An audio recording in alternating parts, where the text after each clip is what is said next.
ॐ अज्ञानतिमिरान्धस्य ज्ञानाञ्जनशलाकया चक्षुरुन्मीलितं येन तस्मै श्रीगुरवे नमः। वाञ्छाकल्पतरुभ्यश्च कृपासिन्धुभ्यैव च पतितानां पावनेभ्यो वैष्णवेभ्यो नमो नमः। नमो महावदन्याय कृष्णप्रेमप्रदायते कृष्णाय कृष्णचैतन्य नाम्ने गौरत्विषे नमः। हे कृष्ण करुणा सिन्धो दीनबन्धो जगत्पते गोपेश गोपिकाकान्त राधाकान्त नमोस्तुते। तप्त कांचन गौरांगी राधे वृंदावनेश्वरी वृषभानुसुते देवी प्रणमामि हरिप्रिये। वृंदायै तुलसीदेव्यै प्रियायै केशवस्य च कृष्णभक्तिपदे देवी सत्यवत्यै नमो नमः। श्री कृष्ण चैतन्य प्रभो नित्यानंद श्री अद्वैत गदाधर शिवसदी गौरभक्त वृंद। हरे कृष्ण कृष्ण कृष्ण हरे हरे, हरे राम राम राम हरे हरे। हरे कृष्णा। सर्वप्रथम मैं अपने गुरुपाद पद्म ओम विष्णुपाद अष्टोत्तर शत श्री श्रीमद् भक्ति वेदांत माधव गोस्वामी महाराज के चरण कमलों में अनंत कोटि दंडवत प्रणाम ज्ञापन करता हूं। हम लोग श्रीमद् भगवद गीता का श्रवण कर रहे हैं। छठे अध्याय का हमारा जो 10वां श्लोक था वो हम लोगों ने श्रवण किया। 10वें श्लोक से हमारा दूसरा प्रकरण शुरू हुआ जिसको हमने कहा है ध्यान प्रकरण। ये 10वें श्लोक से 32वें श्लोक तक रहेगा। टोटल 23 श्लोक होंगे इस प्रकरण में। इससे पहला प्रकरण था हमारा योगारूढ़ प्रकरण। तो इस प्रकरण में भगवान अब पहले बता रहे हैं कि ध्यान का साधन क्या है। तो 10वें श्लोक में हम लोगों ने श्रवण किया कि उस ध्यान योगी की मानसिकता क्या होनी चाहिए, उसकी तैयारी क्या होगी। जब भगवान ने कहा कि उसको संग्रह नहीं करना चाहिए, उसको भोग पदार्थों की इच्छा नहीं करनी चाहिए, उसका इंद्रिय मन बुद्धि सब वश में होने चाहिए, एकांत स्थान में और एकाकी भाव को प्राप्त करके वो भगवान में निरंतर लगा रहे, अपने मन को भगवान में निरंतर लगाए। ये भगवान ने 10वें श्लोक में बताया। अब 11वें श्लोक में भगवान बता रहे हैं कि स्थूल रूप से वो कहां पर उसको बैठकर ध्यान करना चाहिए, उसका आसन कैसा होना चाहिए।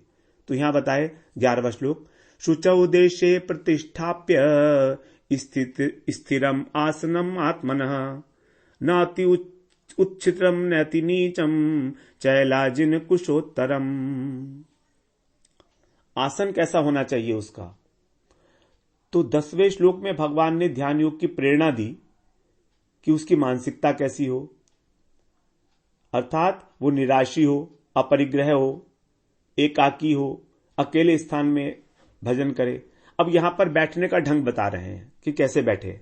शुचौ देशे, शुचौ माने पवित्र स्थान, देशे माने स्थान, तो किसी पवित्र स्थान पर बैठे। वहां पर बताया था वो कैसा स्थान हो, रहस्य स्थित है, एकांत। तो यहां पर कह रहे हैं वो एकांत के साथ साथ पवित्र भी होना चाहिए। प्रतिष्ठाप्य, प्रतिष्ठाप्य का मतलब है अपने आसन को स्थापित करके अच्छी प्रकार से। आसन का बड़ा महत्व है भजन में, चाहे ज्ञान मार्ग हो, चाहे ध्यान मार्ग हो, चाहे भक्ति मार्ग हो, बड़ा महत्व है आसन का। तो आसन कैसा होना चाहिए, प्रतिष्ठा उसकी होनी चाहिए प्रॉपर। उसके बाद कैसा आसन होना चाहिए, चैलाजिन, चैल अजिन और कुश इनसे बना हुआ। चैल अजिन और कुश। तो सबसे पहले कुश, सबसे पहले भूमि के ऊपर कुश को बिछाए, फिर उसके बाद अजिन, अजिन का मतलब होता है मृग की छाल, मृग की छाल बिछाए। उसके बाद चैल, चैल का मतलब है वस्त्र,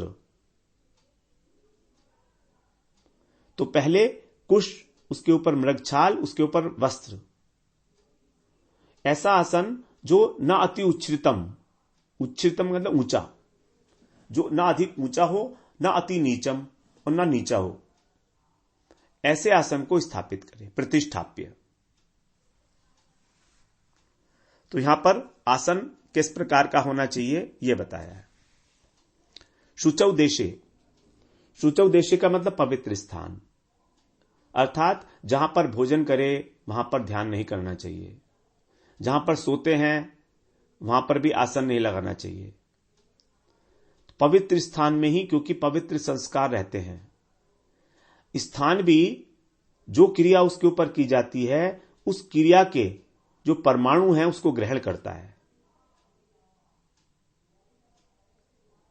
वो क्रिया किस भाव से की जा रही है और क्या की जा रही है, उस भाव को वो स्थान ग्रहण करता है। तो प्रत्येक स्थान के संस्कार अलग अलग होते हैं।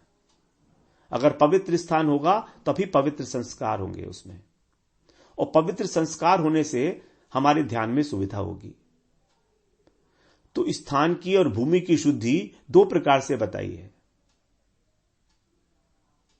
पहला तो स्वाभाविक शुद्ध स्थान, स्वाभाविक रूप से, जैसे गंगा जी, यमुना जी के किनारे, या तुलसी के वृक्ष के निकट में, या पीपल के वृक्ष के पास, पीपल के वृक्ष के नीचे, आंवले का वृक्ष हो, अथवा मंदिर इत्यादि,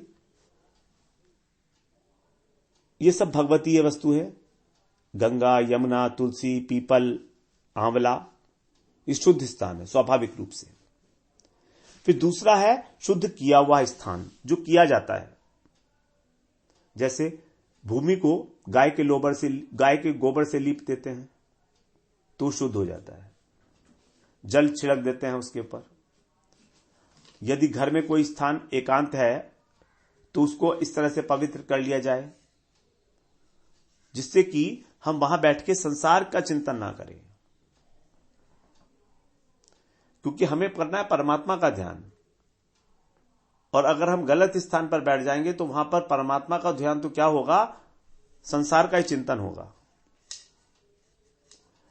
फिर आगे बता रहे हैं, ना अति उच्छ्रितम ना अति नीचम,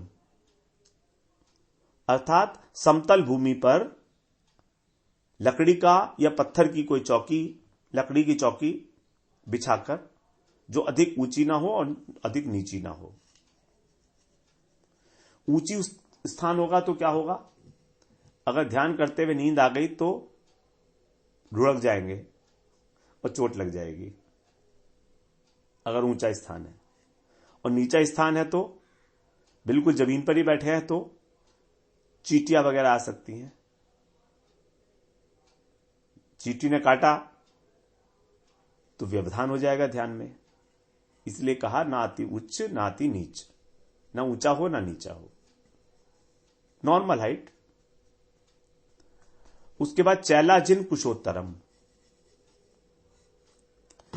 चैल का मतलब सबसे पहले बताया कुश, उत्तरम, चैल अजिन कुशोत्तरम मतलब उत्तरोत्तर। उत्तरोत्तर का मतलब सबसे नीचे क्या होगा, कुश। कुश का मतलब है जो कुश होता है, तो इसको बड़ा शुद्ध माना गया है, क्योंकि कुश की जो उत्पत्ति हुई है वो वराह भगवान के रोम कूपों से हुई है, रोम से, वराह भगवान के, इसलिए इसको पवित्र माना गया है, इसलिए कुश का आसन प्रयोग किया जाता है। अब उसके ऊपर क्या कहा, अजिन, अजिन का मतलब मृगछाल, तो मृगछाल बिछाने के लिए कहा गया। क्यों कहा गया, क्योंकि हमारा शरीर, हमारे शरीर में पृथ्वी तत्व है और ये पृथ्वी पे पृथ्वी है, दोनों सजातीय तत्व है। अब अगर साधन करते हुए हमारे शरीर में जो शक्ति पैदा होगी उसको पृथ्वी खींच लेगी। ये तो एक फिजिक्स का प्रिंसिपल है कि शक्ति जो है वो पृथ्वी जो है उसको खींच लेती है, जिसको हम इंग्लिश में न्यूट्रल वायर बोलते हैं। न्यूट्रल वायर होता है ना, वो पृथ्वी में दबा देते हैं बिजली के अंदर, तो वो ऊर्जा जो है पृथ्वी ले लेती है। तो अगर हमारे शरीर में शक्ति पैदा हुई तो उसको पृथ्वी खींच लेगी। तो नंबर 1, एक तो कुश जो होता है वो थोड़ा उसकी जो नुकीला होता है, थोड़ा नुकीला होता है ना, चुभने वाला होता है। तो जो कुश है वो हमारे शरीर में चुभे ना, गले ना, और हमारे शरीर की ऊर्जा जमीन में ना चली जाए। इसीलिए कुश के ऊपर कहा गया कि मृगशाला बिछा ली जाए। उससे क्या होगा कि हमारी जो शक्ति है, जो ऊर्जा पैदा हो रही है ध्यान के समय, वो नीचे नहीं जाएगी और वो कुश जो है चुभेगा भी नहीं। तो मृगचर्म कैसा होना चाहिए? वो मृग की छाल किसी मारे हुए मृग का नहीं होना चाहिए। जो मृग स्वयं मर चुका है, जो हिरन स्वयं मरा है, उसका होना चाहिए। क्योंकि अगर मारा हुआ मृग है तो उसकी छाल अपवित्र बताई गई है। वास्तव में मृग चर्म अपने आप में शुद्ध नहीं होता। मृग चर्म पवित्र वस्तु नहीं है। मृग चर्म पे बैठ के, मृग छाला पे बैठ के ना तो खाना खा सकते हैं ना सो सकते हैं। इसमें वस्तुतः पवित्रता नहीं है, वस्तुतः पवित्रता इसके अंदर नहीं है, इनबिल्ट। लेकिन योगाभ्यास के लिए इसका विधान किया गया है शास्त्रों में। तो इसीलिए इसमें विधिगत पवित्रता बताई गई है। विधिगत, एक तो होती है वस्तुगत पवित्रता और एक है विधिगत पवित्रता। विधि, योगाभ्यास की विधि का पालन करने के लिए, तो इसके अंदर विधिगत पवित्रता है। अर्थात जिस अंश में और जिस अभ्यास के लिए इसका विधान किया गया है, केवल उतनी ही पवित्रता, इसमें उतनी ही पवित्रता है कि जिस काम के लिए इसका विधान किया गया है कि इस पर बैठकर योगाभ्यास करना है, तो बस उतना ही, इससे ज्यादा नहीं। दूसरा, इसका जो गौण लाभ है वो ये है, जैसे पुराने जमाने में जब या गुफाओं में जब साधु लोग भजन करते थे तो वहां पर सांप और बिच्छू आने का भी भय रहता था। खटमल है, सांप है, जो जमीन के ऊपर रेंगने वाले कीड़े हैं, तो अगर मृग छाल होगी तो वो नहीं आएंगे, तो उससे छुटकारा मिल जाता था। इसलिए इसका विधान किया गया था। अब आजकल के समय में जो मृगछाल है वो तो इलीगल है, रखना ही इलीगल है, इसको तो प्राप्त भी नहीं कर सकते। तो इसीलिए जो कुश का आसन है उसके ऊपर मृगछाल नहीं बिछाते अब आजकल, उसके ऊपर कोई टाट का बोरा या ऊनी कंबल डाल लेते हैं। ऊनी कंबल से भी जो शक्ति है वो पृथ्वी में नहीं जाएगी। उसके बाद फिर बताए हैं कि जो मृगछाल के रोए होते हैं ना उसके अंदर, वो शरीर में ना लगे और आसन कोमल बना रहे, इसीलिए उसके ऊपर एक विधान किया गया, शुद्ध कपड़ा डाल दिया गया। चैल का मतलब होता है कपड़ा, कोमल। तो शुद्ध कपड़े का जो विधान किया गया वो इसीलिए किया गया। और अगर वो रेशमी वस्त्र हो तो और अच्छा है। वस्त्र ऐसा होना चाहिए जिसे धो सके। ऊनी वस्त्र जो है उसका एक विशेष गुण बताया गया है कि वो हवा से शुद्ध हो जाता है, उसके अंदर शुद्ध अशुद्ध का विचार नहीं होता ऊनी वस्त्र में। इसीलिए हम लोगों ने देखा है कि जो साधु महात्मा लोग हैं कई बार कंबल लपेटे रहते हैं, ऊनी कंबल, क्योंकि उसके अंदर शुचि का विचार नहीं होता, पवित्रता का, वो हवा से शुद्ध हो जाता है। और रेशमी वस्त्र जब तक उस पर भोजन नहीं किया जाएगा तब तक वो पवित्र रहेगा। भोजन कर लिया तो फिर उसको धोना पड़ता है। और सूती कपड़े जो हम पहनते हैं वो तो एक बार भी यदि कमर से हटा दिए गए तो अपवित्र माने जाते हैं, फिर धोया जाता है उनको। जो भगवान की पूजा करते हैं, अर्चन आदि, उन लोगों के लिए ये विशेष महत्व की बात है कि जब हमारा जो अधोवस्त्र है उसको शरीर से एक बार हटा दिया जाए तो फिर उसको दोबारा धारण नहीं करते। ये सब शास्त्रों की बातें हैं इन सबका एक अपना अपना लॉजिक है पवित्रता को मेंटेन करने के लिए। तो जो बाबा जी लोग हैं वो देखा हम लोगों ने कि लोई भी रखते हैं अपने पास या कोई ऊनी कंबल, और उसी में लघु शंका को भी चले जाते हैं वो, फिर भी उसको अपवित्र नहीं मानते। तो ये हो गया हमारा चैलाजिन कुशोत्तरम। तो पहले तो आसन को स्थापित करना, शुद्ध पवित्र स्थान में रखना, फिर ना अधिक ऊंचा हो ना अधिक नीचा हो, फिर किस प्रकार का आसन बनाना है, 3 उसमें जगह हो गई, कुश हो, फिर मृगछाला हो, फिर उसके ऊपर कपड़ा हो, अथवा पहले कुश डाल लिया, उसके ऊपर कोई टाट का कपड़ा, टाट का वो बोरी डाल ली, या ऊनी कंबल डाल लिया, उसके ऊपर फिर एक कपड़ा डाल लिया, चाहे सूती हो चाहे रेशमी हो। रेशमी कपड़ा जो है वो ज्यादा समय तक शुद्ध रहता है, सूती को धोना पड़ता है, तो वो ऐसा कपड़ा हो जिसको धो सकते हैं।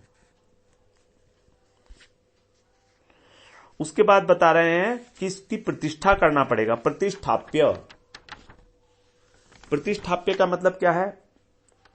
स्थिरम आसनम आत्मन है, मतलब आसन की प्रतिष्ठा होनी चाहिए,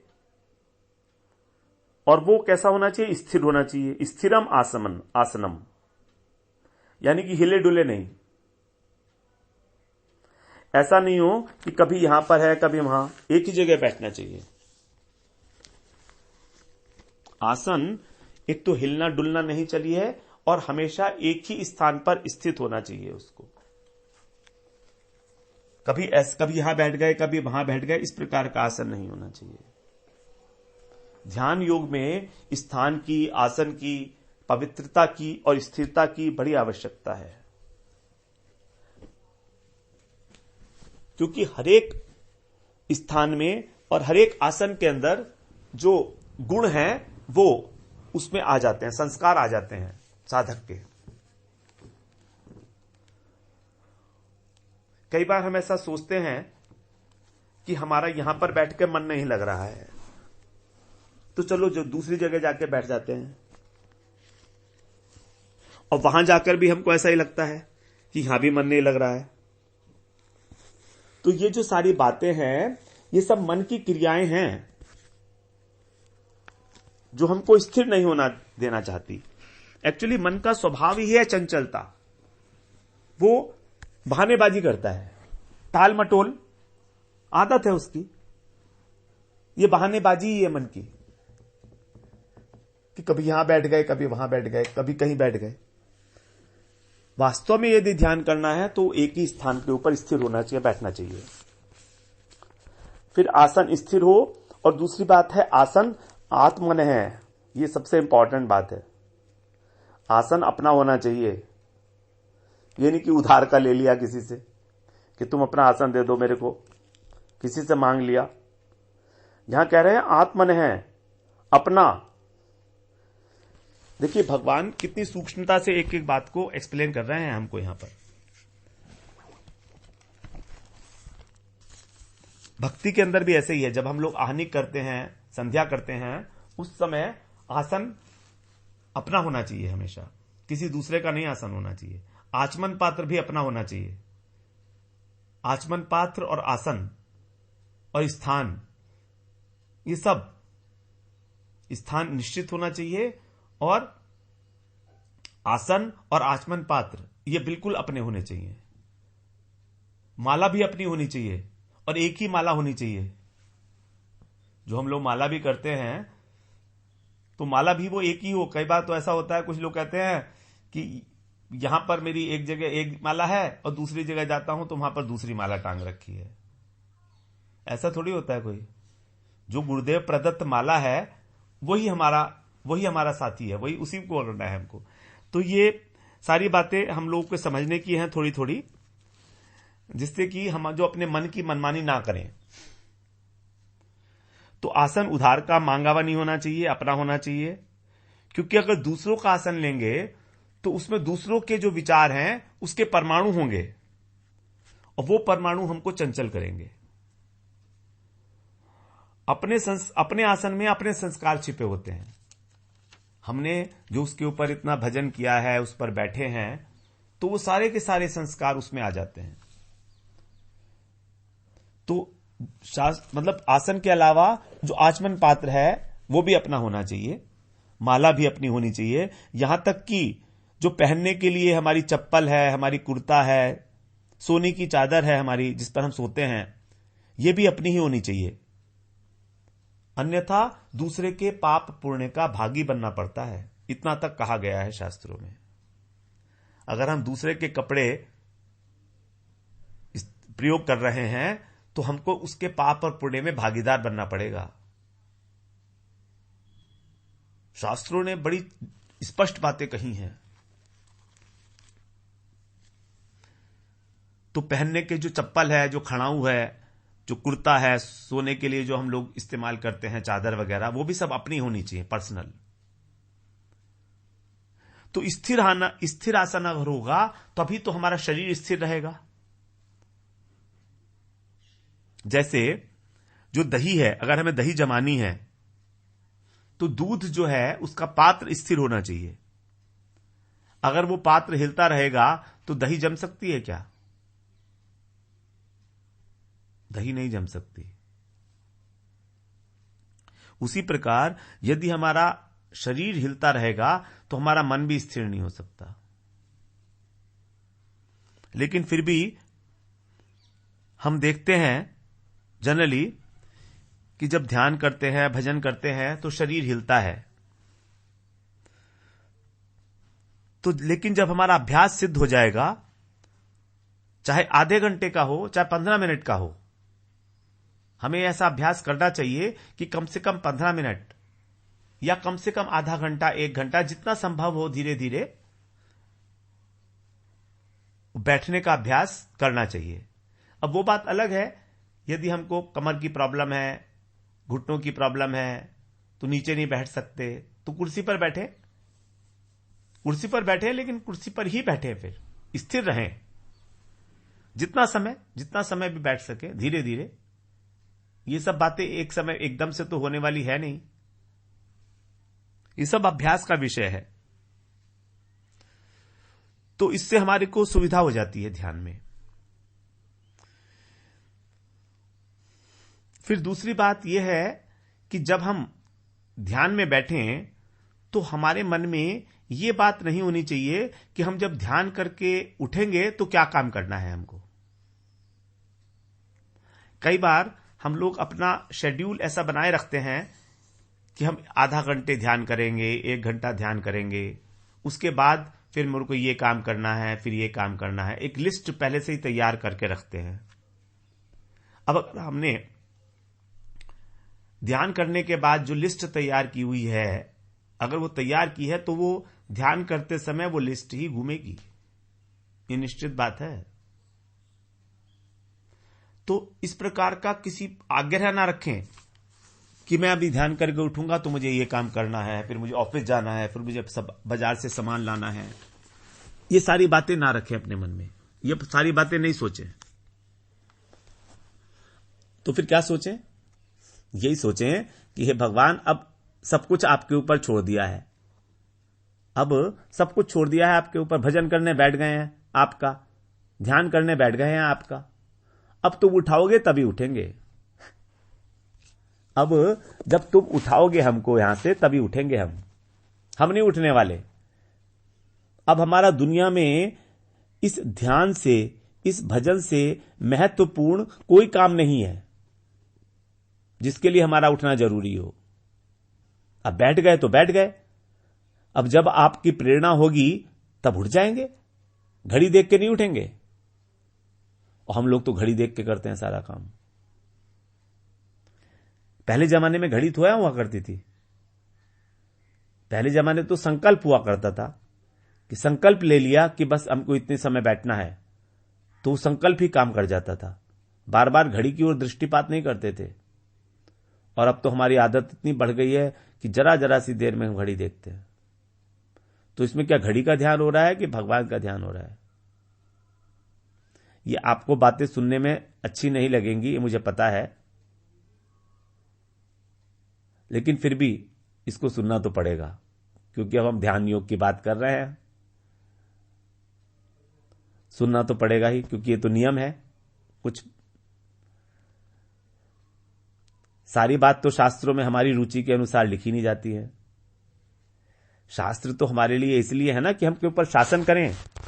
हमारे अंदर, हमारे मन में जो कमजोरियां हैं, हमारे जो दोष हैं, हमारे उन दोषों को ही तो दिखा रहे हैं ये शास्त्र हमको, कि देखो ये तुम्हारे दोष हैं, तुम ऐसा ऐसा करते हो।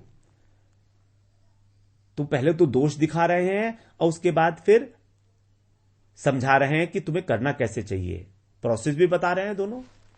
ये थोड़ा ना कि केवल दोष ही दिखा के छोड़ दिया, ये भी तो बता दिया ना कि पहले 15 मिनट बैठो, उसके बाद फिर आधा घंटा बैठो, धीरे धीरे सिद्ध करो, कोई जल्दी नहीं है। तो अब जब सोच कर बैठ गए हम भगवान के लिए कि अब आपके लिए बैठ गए हैं, बस अब दुनिया में कोई काम नहीं रहा हमारा कि हमें उठना, अपनी ओर से नहीं उठने वाले हम। और यदि हम ये सोच के बैठे कि यहां से उठ के मुझे दुकान जाना है, ऑफिस जाना है, बाजार से सामान लाना है, तो हम इसको एक नाम दे रहे हैं। इसका नाम बताया गया है शास्त्रों में, प्रयत्न शैथिल्य। प्रयत्न शैथिल्य अर्थात हमारे प्रयत्न में शिथिलता। और प्रयत्न में यदि शिथिलता है तो उद्देश्य की प्राप्ति नहीं होती है, that is delayed. It may not be denied, but it is delayed definitely. The target slips further and further away from us because we are not giving 100% to it. Simple. इसीलिए इसको बोला गया प्रयत्न शैथिल्य, प्रयत्न में शिथिलता। तो इस प्रकार से ध्यान करते हुए हमें किसी वस्तु का, किसी काम का संकल्प नहीं रखना चाहिए मन में कि हम बैठे हैं, यहां से उठ के वहां जाना है, वहां से उठ के वहां जाना है। और ज्यादातर, मैं आपकी अपनी बात नहीं, अपनी बात कर रहा हूं मैं, मन इतना भागता है जिस समय हम लोग आहनी करने बैठते हैं कि उतना भागना किसी और समय नहीं होता उसका। बस आंखें बंद की और शुरू किया मंत्रोच्चारण मन मन में, और मन ने भागना शुरू किया इधर उधर इधर उधर।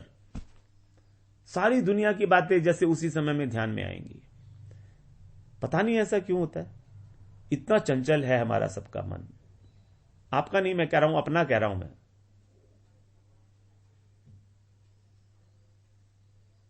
तो इस मन में संकल्प पहले से लेकर तो ना बैठे कम से कम। दूसरा, ये ध्यान रखें कि जैसे भगवान है, विष्णु भगवान, वो कहां पर बैठते हैं, कहां पर लेटे हैं? वो शेषनाग की गोदी में बैठे हैं, लेटे हुए हैं। और शेषनाग का फन स्थिर रहता है और उस फन के ऊपर वो पृथ्वी को धारण करते हैं। यदि थोड़ा सा भी शेषनाग जी हिले तो भूकंप आ जाएगा और भगवान की नींद टूट जाएगी। शेषनाग का फन जितना स्थिर है, हमें उसका केवल स्मरण करना है कि देखो तो शेषनाग जी कितने स्थिर फन को लिए हुए हैं। हमें अगर उसका स्मरण करेंगे, हमें स्थिर रहने का प्रयत्न नहीं करना। यह बात जरा हम दिमाग में ले ले। हमें स्थिर होने का प्रयत्न नहीं करना, केवल यह ध्यान रखना है कि शेषनाग जी का फन कितना स्थिर है। तो देखिए हमारा शरीर भी स्थिर हो जाएगा स्मरण मात्र से। तो इस स्थिर आसन का भजन साधन में, ध्यान में बहुत अधिक महत्व है। तो ये एक उदाहरण है, जैसे शेषनाग जी का फन स्थिर रहता है। शेषनाग जी का फन जरा सा भी हिलेगा तो पृथ्वी में भूकंप हो जाएंगे, भगवान विष्णु की नींद जो है वो टूट जाएगी। योग निद्रा में जो सोते रहते हैं भगवान कभी, इसलिए उस स्थिति का, शेषनाग जी की स्थिति का केवल स्मरण मात्र करने से हमारा जो ध्यान है, जो आसन है, वो धीरे धीरे स्थिरता की ओर बढ़ेगा। फिर हम लोग अगली बार 12वां श्लोक श्रवण करते हैं। वांछा कल्पतरुभ्यश्च कृपा सिंधुभ्यैव च पतितानां पावनेभ्यो वैष्णवेभ्यो नमो नमः।